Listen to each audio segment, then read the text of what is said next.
राधे राधे मित्रों। कार्तिक महात्म्य का 16वां अध्याय। सुनो लगाकर मन सभी, संकट सब मिट जाएं। कार्तिक महात्म का वशिष्ठ पढ़ो 16वां अध्याय। राजा पृथु ने कहा, नारद जी, यह तो आपने महाप्रभु शंकर की बड़ी अद्भुत कथा सुनाई है। अतः कृपा करके आप यह भी बतलाइए कि उस समय राहु उस पुरुष से छूटकर कहाँ गया।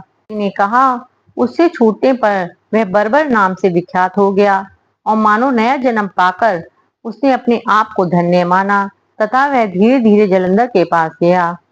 वहां उसने शंकर जी की चेष्टा कही।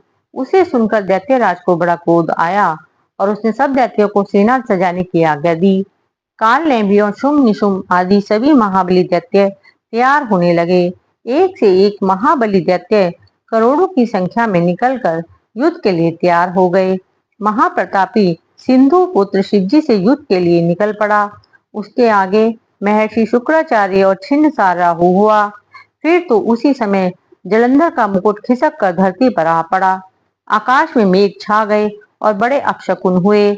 उधर इंद्र आदि सब देवताओं ने एकत्र हो कैलाश पर जाकर शिवजी से सब वृतांत कहा और यह भी कहा कि आपने जलंधर से युद्ध करने के लिए जो भगवान विष्णु को भेजा था वह उसके वशवर्ती हो गए हैं तथा लक्ष्मी सहित जलंधर के अधीन होकर उसके घर में निवास करते हैं।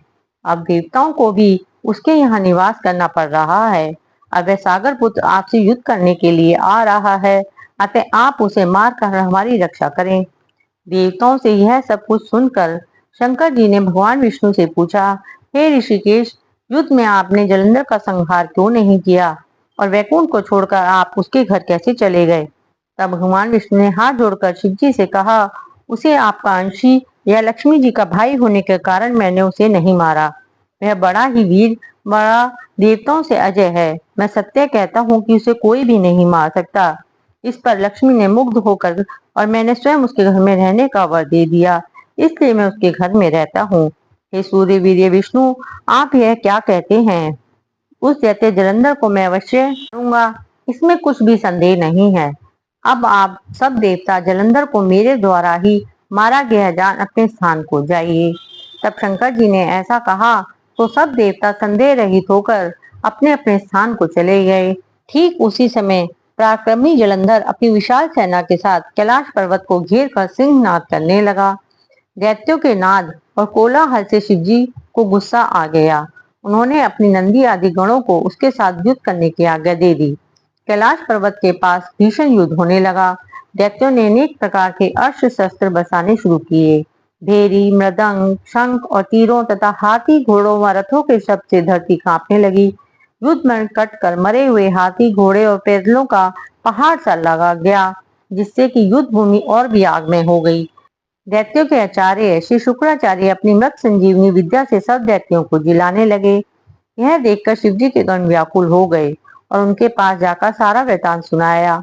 यह सुनकर भगवान रुद्र के क्रोध की सीमा न रही। वह अपने भयंकर रूप से दिशाओं को प्रज्वलित करने लगे।